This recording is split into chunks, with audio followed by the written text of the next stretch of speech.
कृष्णा राधे राधे। आप सभी का कान्हा और किशोरी के ब्लॉग में स्वागत है। तो आने वाली है बसंत पंचमी। तो बसंत पंचमी में कैसे करें लड्डू गोपाल और किशोरी जी की सेवा कि लड्डू गोपाल और किशोरी जी हो जाएं प्रसन्न। तो सबसे पहले तो आप अगर हमारे चैनल को सब्सक्राइब नहीं किए हैं तो जल्दी से चैनल को सब्सक्राइब कर लीजिए और वीडियो को लाइक कर दीजिएगा। कमेंट में राधे राधे ज़रूर लिखिएगा। तो बसंत पंचमी में ठाकुर जी को सबसे पहले तो स्पेशल स्नान करवाएं। लड्डू गोपाल और किशोरी जी को स्पेशल स्नान से ही खुश हो सकते हैं। तो हम स्पेशल श्रृंगार में लड्डू गोपाल और किशोरी जी को पंचामृत से स्नान करवाएंगे। तो सबसे पहले चलते हैं ठाकुर जी को स्नान करवाने। तो हम ठाकुर जी को चल रहे हैं स्नान करवाने, तो उनके कपड़े निकालेंगे और आज करवाएंगे ठाकुर जी को पंचामृत से स्नान। तो सबसे पहले हमको एक थाली लेनी है और थाली में स्वास्तिक का चिन्ह बनाना है। और स्वास्तिक को हमेशा सही दिशा से ही बनाना चाहिए, ना कि काट के, क्योंकि स्वास्तिक को काटना नहीं चाहिए। आप ऐसे स्वास्तिक बनाओ कि वो कटे ना। और फिर ये बिंदी रखो और हर स्वास्तिक में हर लाइन का मतलब होता है, जो कि कभी आपको लॉन्ग वीडियो में बताएंगे। तो और स्वास्तिक बनाने के बाद उसमें फूल रखें। फिर अपने लड्डू गोपाल ठाकुर जी या युगल किशोर और किशोरी को बैठाएं। उसके बाद पंचामृत, जिसमें दूध, दही, शहद, गंगा जल, चीनी का घोल और नॉर्मल जल लें। तो सबसे पहले मैंने ठाकुर जी को, लड्डू गोपाल को शंख के द्वारा नॉर्मल जल से स्नान करवाया। और स्नान भी आपको चरणों से स्टार्ट करना है, ना कि सबसे पहले आपको सर पे जल डालना है। तो सबसे पहले उनके चरण धुले, उसके बाद लड्डू गोपाल के शंख के द्वारा ही थोड़ा थोड़ा बॉडी के ऊपर आते ही उनको सर और फिर पैर, उसके बाद फूलों की थोड़ी सी उन पे छिड़काव करें, क्योंकि लड्डू गोपाल को फूलों से भी स्नान करवाया जाता है, जो कि बहुत ही अच्छा माना जाता है। उसके बाद दूध से स्नान करवाएं। और कहते हैं ये जो पंचामृत होता है इसका एक अलग ही महत्व होता है, जिससे हमारे भोलेनाथ हैं, हमारे ठाकुर जी हैं, पंचामृत से स्नान करने के बाद बहुत ही खुश होते हैं। और कहते हैं कि जिस घर पे लड्डू गोपाल की सेवा होती है उस घर में दूध दही की कभी कमी नहीं होती है। तो अगर आपके घर पे भी लड्डू गोपाल हैं तो आप हफ्ते में एक बार ज़रूर लड्डू गोपाल को पंचामृत से स्नान करवाएं, क्योंकि अगर आप ऐसा करोगे तो आपके घर में दूध और दही की कभी कमी नहीं होगी। इसके पहले मैंने दूध से स्नान करवाया था, फिर दही से और फिर अब शहद से। तो ये उनकी आँखों में जा रही थी तो मैंने थोड़ा सा किनारे किया। उसके बाद मैं उनके बॉडी को थोड़ा सा हल्के हाथों से साफ़ कर रही थी कि हमारे ठाकुर जी की आँखों में ना लगे। और कहते हैं कि अच्छे से ठाकुर जी को स्नान करवाना चाहिए। उसके बाद ये तीसरा था, जो कि मैं ठाकुर जी को चीनी के घोल से स्नान करवा रही हूँ।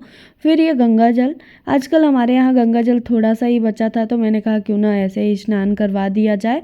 फिर ठाकुर जी तो चल रहे हैं कुंभ स्नान करने, संगमी स्नान करेंगे। साथ ही अब हमारे ठाकुर जी का पंचामृत से स्नान हो गया था तो मैं अब सादे जल से स्नान करवा रही हूँ। और देख सकते हो पहले और अभी में ठाकुर जी जब पंचामृत से स्नान किए उसके बाद ठाकुर जी की एक अलग सी फेस पे स्माइल आई है, क्योंकि ठाकुर जी को पंचामृत से स्नान करना बहुत ही पसंद है। उसी के साथ ठाकुर जी का स्नान हो चुका था। तो अब हम चलते हैं ठाकुर जी को, सबसे पहले तो उनको बहुत ही प्यार से हल्के हाथों से रुमाल से उनका पानी, जो स्नान करवाए थे तो पानी पोंछेंगे। फिर इत्र सेवा देंगे। ठाकुर जी को इत्र बहुत ही पसंद है और सबसे पहले तो उनके चरणों में, हाथों में इत्र ज़रूर लगाएं, क्योंकि लाला को इत्र बहुत ही पसंद है। उसके बाद वसंत पंचमी पर नए पोशाक पहनाएं, बहुत ही प्यारा सा श्रृंगार करें। तो सबसे पहले आज मैं सोच रही हूँ ठाकुर जी को कुर्ता पैजामा पहनाऊँ। तो मैंने लाला को पैजामा दे दिया था कि लल्ला जल्दी पहन लो। तो देख सकते हो लल्ला ने तुरंत पहन लिया। उसके बाद लल्ला से बातें भी करती जाती हूँ। और ये है आज हमारी किशोरी जी का फेवरेट कलर, नीला और वाइट। तो इसी को आज लाला को मैं पहनाऊँगी कुर्ता पैजामा। और वीडियो को लास्ट तक देखना। वीडियो अच्छी लगे तो please like, subscribe and share करना मत भूलना।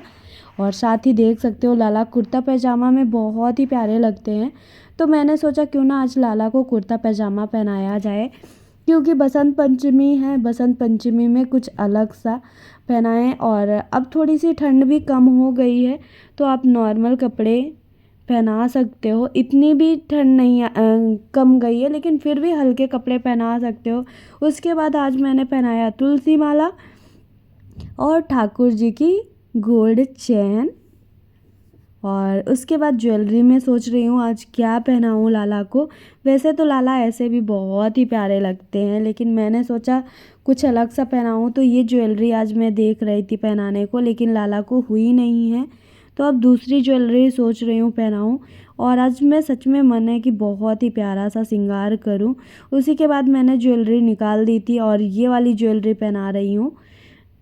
और ये मैचिंग भी है और बहुत ही प्यारी लगने वाली है, तो मैंने यही पहना दिया। उसके बाद तुलसी माला पहना रही हूँ, क्योंकि ठाकुर जी को तुलसी माला और वैजंती माला बहुत ही प्रिय है।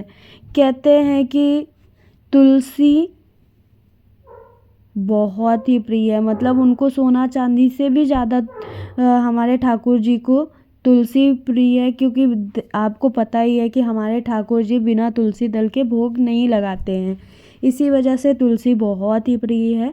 उसकी कहानी अलग है जो कभी आपको बताऊंगी। अभी फिर मैंने आज ठाकुर जी का ऐसा श्रृंगार करने का सोचा था, तो ये मैंने उनको लगा दिया है। और मैं सच में आज अपने लाला को ग्वाला वाला श्रृंगार करने चाह रही हूँ। फिर मैंने टीका लगाया और इसमें लिक्विड लगी थी, तो जो लाला को मस्तक में चिपक जाती है और बहुत ही प्यारा लगता है। उसी के साथ ये मोर पंख लगाई और आज देख सकते हो लाला हमारा फुल ग्वाला लग रहा है और बहुत ही प्यारा सा श्रृंगार हुआ है। मुझे तो सच में लाला हमेशा ही हर तरह से प्यारा ही लगता है, लेकिन आज कुछ प्यारा ही लग रहा है। मोर पंख लगाने का मन नहीं कर रहा था, लेकिन मैंने कहा लाला बिना मोर पंख के आपका श्रृंगार अधूरा है, तो आप लगा लो।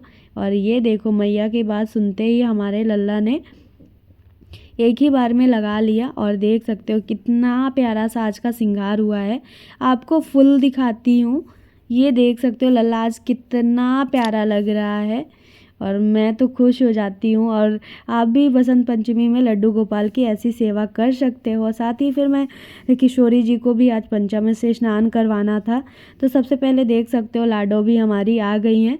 और देख सकते हो कि एक कान का उन्होंने अपनी बाली गिरा आई थी, और फिर मैंने कहा अभी स्नान करवा देती हूँ, श्रृंगार पे तो पहना ही दूँगी।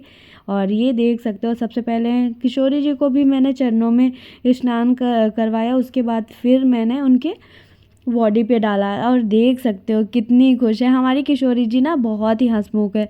फिर मैंने दूध से स्नान करवाई और कितनी क्यूट और प्यारी लग रही सच में। और आज का श्रृंगार भी बहुत ही प्यारा होने वाला है। तो सबसे पहले मैंने दूध से स्नान करवाया, फिर मैं दही से स्नान करवाई और ये देख सकते हो मैंने उनके चरणों में भी लगाया। और उसके बाद अब मैं किशोरी जी को चीनी का घोल से स्नान करवाऊंगी। कोई कोई तो चीनी की बुरादे से भी स्नान करवाते हैं, लेकिन मैं ऐसा नहीं की, क्योंकि वो चीनी का बुरादा थोड़ा दरदरा सा होता है, जिससे हमारे किशोरी जी को हार्म पहुंच सकती है, लाला को भी। तो इसी वजह से मैं घोल ही बनाती हूँ, उसके बाद ही स्नान करवाती हूँ।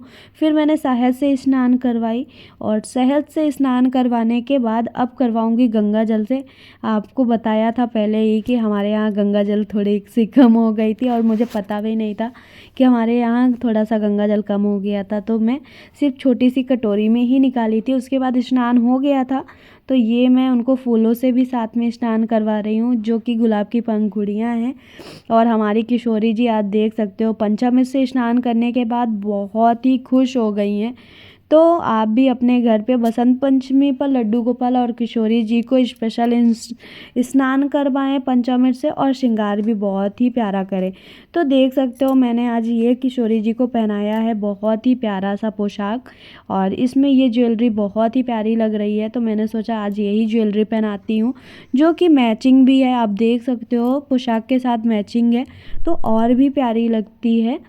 और थोड़ी सी ये ना इसमें मशक्क़त करनी पड़ती है तब ज्वेलरी पहनती है हमारी किशोरी जी, लेकिन सच में बहुत ही प्यारी लग रही थी। आप खुद ही देखोगे तो आपको पता चलेगा कि हमारी लाडो रानी कितनी प्यारी क्यूट है और हमारी सिद्धि सच में बहुत ही प्यारी है। उसी के साथ मैंने पहनाई कंगन और अब मैं अपनी किशोरी जी को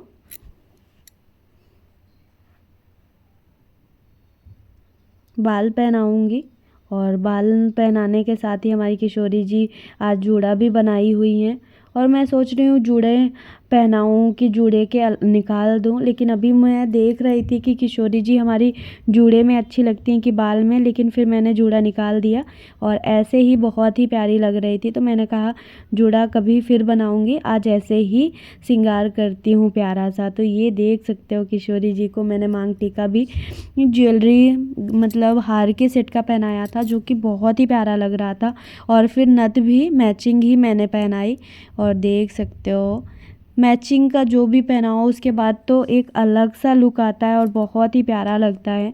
तो हमारी किशोरी जी का सबसे प्यारा उनको ना गुलाब का फूल लगता है, तो मैंने उनके कानों में लगाया और इसी के साथ देख सकते हो कितनी प्यारी लग रही हैं। फिर मैंने कुशेरू जी को उड़ाई उनकी चुनरी और चुनरी के बिना तो श्रृंगार अधूरा होता है और देख सकते हो कितनी प्यारी क्यूट सी लग रही है दुल्हन की तरह और सच में बहुत ही प्यारी लग रही हैं।